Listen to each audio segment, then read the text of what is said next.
Ana acordou sobressaltada com o som de um grito e quando pela floresta densa da Serra da Sintra. Era o seu próprio grito? Não, vinha de algum lugar próximo, cortando o ar úmido da manhã. Sem pensar duas vezes, ela largou a mochila e correu em direção ao barulho, o coração acelerado como se pressentisse o caos que viria. Ali, no meio de uma clareira, encontrou Maria, uma mulher de uns 35 anos, caída no chão com o tornozelo torcido, o rosto pálido de dor e medo. Ajude-me, por favor, suplicou Maria, os olhos verdes cheios de lágrimas.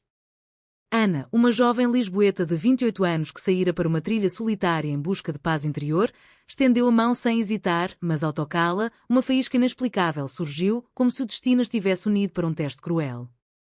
Enquanto Ana ajudava Maria a se levantar, o céu escureceu repentinamente com nuvens pesadas e uma chuva torrencial desabou sobre elas. A trilha principal desapareceu sob a lama e as duas mulheres, estranhas uma para a outra, viram-se perdidas no coração da Serra Portuguesa. Ana, com sua experiência em caminhadas, tentou orientar-se pelo mapa encharcado, mas o pânico de Maria era palpável. Ela confessou que saíra de casa às pressas, fugindo de uma discussão com o marido, sem avisar ninguém. Eu não posso voltar agora, murmurou Maria, apertando o anel de casamento no dedo. Ana sentiu um aperto no peito. Ela mesma lutava contra seus demónios internos, escondendo sua orientação sexual da família conservadora em Lisboa. A chuva não parava, forçando-as a buscar abrigo em uma caverna improvisada, onde o frio as obrigou a se aproximarem. Conversas começaram hesitantes. Ana falou de sua vida como designer gráfica, solitária e cheia de segredos. Maria, professora de literatura em Porto, revelou um casamento em ruínas, mantido por aparências sociais. À medida que as horas passavam, a tensão crescia. Maria confessou que o marido, um homem influente na comunidade católica local, esperava dela a imagem perfeita de esposa devota. Ele não sabe quem eu sou de verdade, disse ela, voz trêmula. Ana, sentindo uma conexão profunda, compartilhou sua própria luta, crescer em uma família onde o amor entre mulheres era visto como um pecado imperdoável. Seus pais, devotos frequentadores da igreja, a pressionavam para casar e corrigir sua vida. Naquela caverna, sob o som da chuva, as barreiras caíram. Maria tocou o braço de Ana para se aquecer e o gesto foi elétrico. Por que isso parece tão certo? Perguntou Maria, os olhos fixos nos de Ana. A jovem sentiu o mundo girar, era a primeira vez que alguém a via sem julgamentos. Mas o resgate chegou ao amanhecer, com helicópteros da Proteção Civil sobrevoando a área. Elas foram salvas, mas algo irreversível havia começado. De volta à civilização, Ana não conseguia parar de pensar em Maria. Elas trocaram números de telefone, prometendo um café em Lisboa para agradecer. Mas o que era gratidão logo se transformou em encontros furtivos. Maria viajava de Porto sob pretextos de trabalho, e as duas passeavam pelos jardins do Palácio de Belém, conversando sobre livros, sonhos e dores escondidas. Ana descobria em Maria uma alma gêmea, alguém que entendia o peso da sociedade portuguesa, ainda impregnada de tradições conservadoras. Aqui, ser diferente é como carregar uma cruz invisível, disse Ana uma vez, enquanto observavam o Tejo fluir. Maria assentia, mas o conflito interno a corroía. Seu marido, João, começava a suspeitar das ausências frequentes. Onde você esteve? Questionava ele, os olhos cheios de desconfiança. Maria mentia, alegando reuniões escolares, mas cada mentira era uma facada em sua consciência.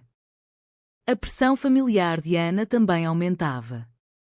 Sua mãe, uma viúva devota, organizava jantares com bons rapazes da paróquia, insistindo que era hora de assentar. Você precisa de uma família, Ana. Isso de viver sozinha não é natural, dizia ela, ignorando os sinais óbvios. Ana se sentia sufocada, mas os momentos com Maria eram oásis. Em um desses encontros, sob as luzes da Ponte 25 de Abril, Maria admitiu: eu me casei por pressão social. Minha família é de uma vila pequena, onde casar é obrigação. Ana, coração disparado, confessou sua atração por mulheres. O silêncio que se seguiu foi tenso, mas Maria não recuou. Eu sinto algo por você que nunca senti por João, sussurrou ela. Foi o início de um romance proibido, cheio de olhares roubados e toques discretos. Porém, a sociedade não perdoava facilmente.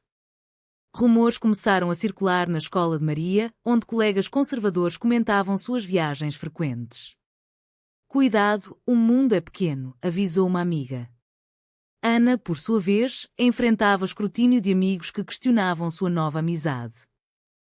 A tensão interna de Maria crescia. Ela amava os filhos, 2 meninos de 8 e 10 anos, e o pensamento de destruí-los com um divórcio a atormentava.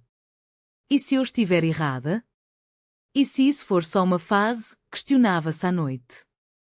Ana, mais resoluta, argumentava que viver uma mentira era pior. Mas cada decisão trazia um preço. Ana perdeu um contrato de trabalho quando um cliente descobriu sua orientação, alegando valores incompatíveis.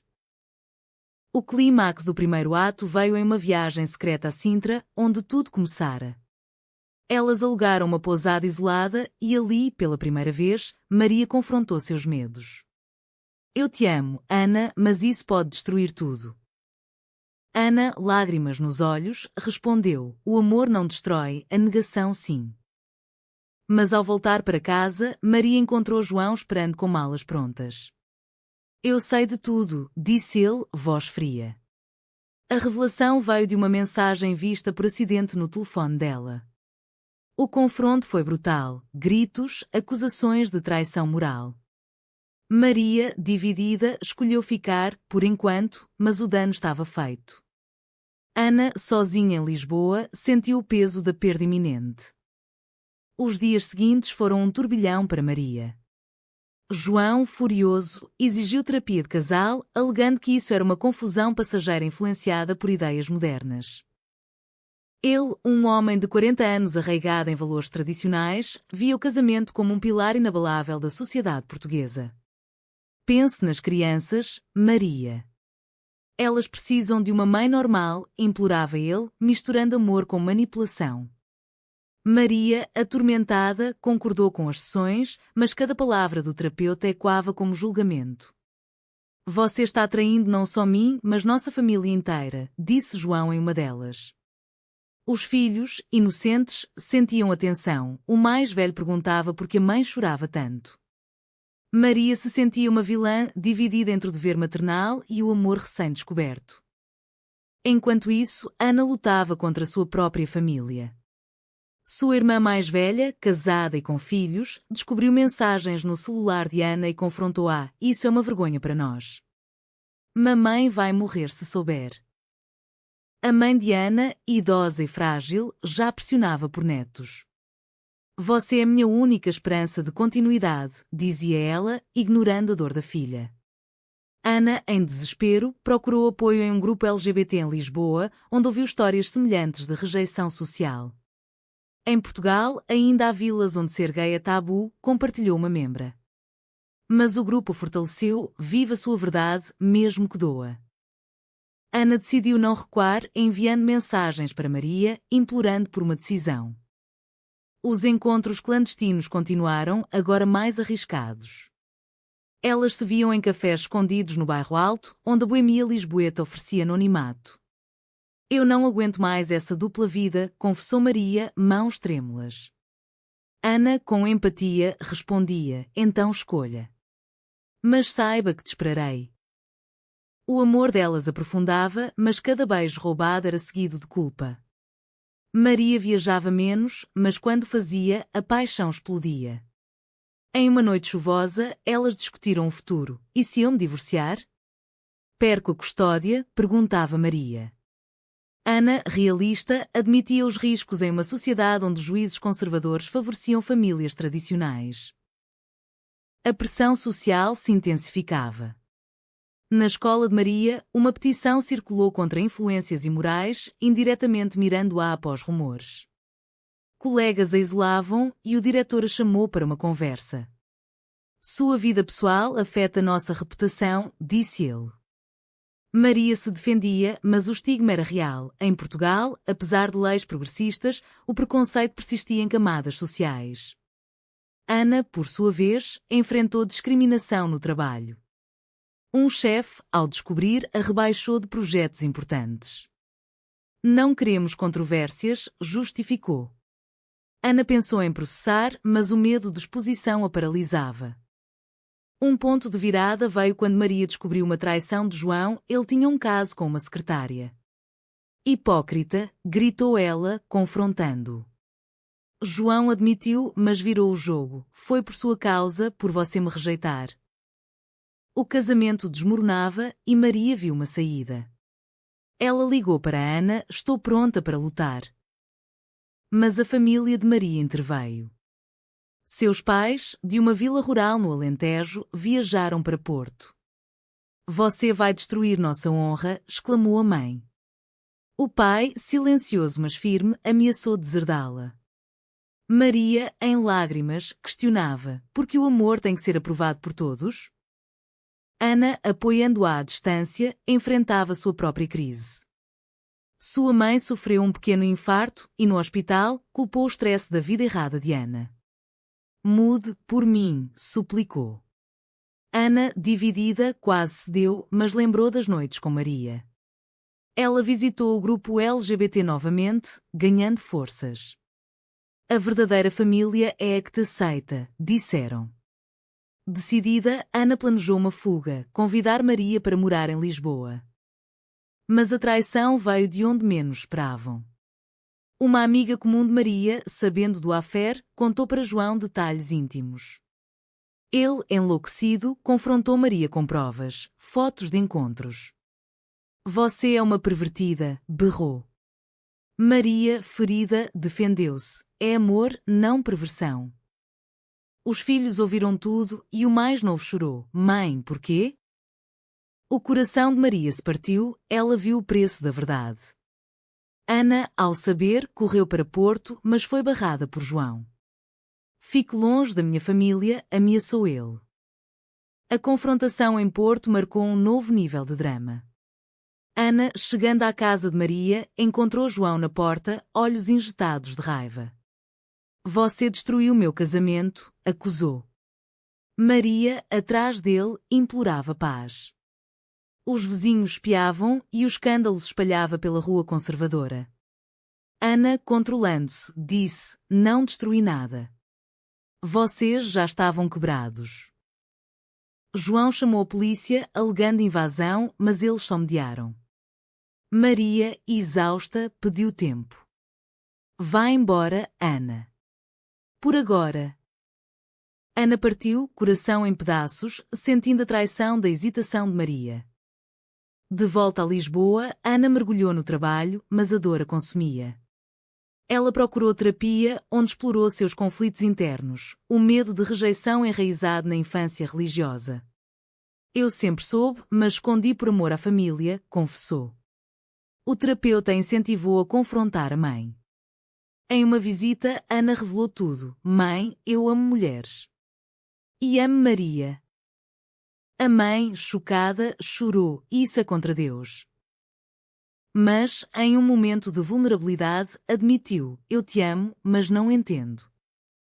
Foi um pequeno progresso, mas o abismo permanecia. Maria, em Porto, lidava com as consequências. João pediu divórcio, mas lutava pela custódia total. Ela, instável, argumentava aos advogados. Maria, defendendo-se, contratou uma advogada especializada em direitos LGBT. Em Portugal, a lei nos protege, mas a sociedade julga, disse a advogada. Os filhos foram para terapia infantil e Maria explicava com cuidado. Mãe ama vocês, mas precisa ser feliz. O mais velho, confuso, perguntava, você vai morar com aquela mulher? Maria, honesta, respondia, talvez. Mas vocês sempre virão primeiro. A pressão da sociedade atingiu o pico quando a notícia vazou para a imprensa local. Um jornal sensacionalista publicou: professor abandona família por amor lésbico. Maria perdeu alunos particulares e protestos surgiram na escola. Isso corrompe as crianças, gritavam pais conservadores. Maria, resiliente, deu uma entrevista anônima. O amor não tem gênero. Por que julgar? Mas o backlash foi feroz, com ameaças online. Ana, lendo tudo, ligou. Venha para cá. Eu te protejo. Elas se reencontraram em Coimbra, ponto médio, para planejar. Eu sacrifico tudo por você, disse Maria, beijando Ana. Mas o plano incluía riscos. Maria perderia bens no divórcio e Ana enfrentaria o ostracismo familiar. Elas decidiram morar juntas em Lisboa, mas o pai de Maria interveio novamente, cortando laços. Você não é mais minha filha, declarou. Maria, devastada, questionava: vale a pena tanto sofrimento? Ana, para apoiar, organizou um encontro com ativistas LGBT em Lisboa. Lá, ouviram histórias de superação, casais que enfrentaram preconceito e venceram. A mudança começa em nós, motivou uma líder. Inspiradas, elas prosseguiram. Mas uma traição interna surgiu. Ana, em momento de fraqueza, flertou com uma ex em uma festa, duvidando do compromisso de Maria. Ela confessou imediatamente, e Maria, ferida, quase desistiu. Como posso confiar? Perguntou. Ana, arrependida, jurou: foi medo. Eu te amo de verdade. O clímax veio no tribunal de divórcio. João apresentou evidências de imoralidade, mas a juíza, progressista, favoreceu Maria. O bem-estar das crianças inclui uma mãe feliz, sentenciou. Maria ganhou custódia compartilhada, mas João prometeu apelar. As crianças, adaptando-se, visitavam Ana timidamente. Você é legal, disse mais novo. Mas o preço era alto. Maria perdeu amigos e Ana, sua irmã, parou de falar com ela. Com o divórcio finalizado, Maria mudou-se para Lisboa, para um apartamento modesto com Ana. Os primeiros meses foram de euforia misturada a tensão. As crianças vinham nos fins de semana e Ana se esforçava para conquistá-las, cozinhava pastéis de nata, contava histórias. Mas o mais velho resistia: papai diz que isso é errado. Maria, paciente, explicava: papai está magoado, mas o amor é amor. Aos poucos, a família se reconfigurava, mas o estigma social persistia. No bairro, olhares julgadores seguiam-nas, uma vizinha murmurava: que vergonha para Portugal. Ana enfrentava desafios profissionais. Demitida do emprego antigo, abriu um estúdio freelance, mas clientes conservadores evitavam. Eu supero, dizia ela, mas o stress a afetava. Maria, transferida para uma escola em Lisboa, lidava com colegas hostis. Você é corajosa ou louca? Perguntou uma. Maria respondia: corajosa por ser eu mesma. Internamente, duvidava, noites de insomnia, pensando nos sacrifícios. Perdi minha família original por isso, confidenciava a Ana. Um confronto familiar explodiu quando a mãe de Ana as visitou. Aceito você, mas não isso, disse ela, olhando Maria com desdém. Ana defendeu: isso sou eu, mãe. Aceito ou vá. A mãe partiu chorando, mas dias depois, ligou: estou tentando entender. Foi um passo, mas doloroso. Para Maria, os pais permaneceram distantes, enviando cartas de repreensão. Volte para o caminho certo, escreviam. A sociedade testava-as constantemente. Em um festival LGBT no Chiado, elas marcharam de mãos dadas, mas contra manifestantes gritavam insultos. Voltem para o armário, berravam. Ana, furiosa, confrontou o preconceito é que deve acabar. Maria, mais reservada, temia pelas crianças. E se elas sofrerem bullying? Decidiram educá-las sobre diversidade, lendo livros inclusivos. Uma traição inesperada veio de João. Ele vazou fotos antigas para a imprensa, alegando provas de instabilidade. O escândalo renasceu e Maria perdeu o emprego. Isso é perseguição, protestou Ana. Elas processaram, mas o processo demorava. Financeiramente apertadas, Ana vendeu bens. Valeu a pena? Perguntou Maria em uma noite de crise. Ana, abraçando-a: sim, porque te tenho. Elas buscaram apoio em comunidades online, onde compartilharam sua história anonimamente. Respostas mistas: alguns aplaudiam a coragem, outros condenavam a destruição familiar. Isso alimentava debates internos. Somos egoístas? Questionava Maria. Ana respondia: não, somos humanas. O ponto alto veio em uma viagem de família a Algarve. As crianças, agora mais acostumadas, brincavam com Ana. Você é como uma tia legal, disse mais velho. Maria, vendo isso, sentiu paz. Mas uma ligação de João interrompeu, quer as crianças de volta full-time. Uma nova batalha judicial se iniciava, testando sua resiliência. A batalha pela custódia escalou rapidamente. João, com advogados caros, argumentava que o estilo de vida de Maria era prejudicial. No tribunal, testemunhas conservadoras depunham: crianças precisam de pai e mãe tradicionais. Maria, defendida por especialistas em psicologia, provava o contrário. Relatórios mostravam os meninos felizes e ajustados. Ana, como testemunha, falou: amor é o que importa, não gênero. A juíza, equilibrada, decidiu pela custódia compartilhada permanente. João, derrotado, finalmente aceitou, pelo bem deles. Com a vitória, Ana e Maria fortaleceram seu laço. Elas se casaram em uma cerimônia íntima no Mosteiro dos Jerónimos, com amigos progressistas e as crianças presentes. A mãe de Ana compareceu, hesitante mas presente. Eu te amo, filha. Os pais de Maria não, mas enviaram uma carta de trégua. A sociedade, aos poucos, mudava. Portugal avançava em direitos LGBT e sua história inspirava outros. Mas os danos perduravam. Maria lidava com depressão pós-traumática, questionando escolhas. Eu traí minha família original? Perguntava em terapia. Ana, apoiando, respondia: você escolheu a honestidade. Elas fundaram um grupo de apoio para mulheres em situações semelhantes, ajudando outras a navegar conflitos internos e sociais.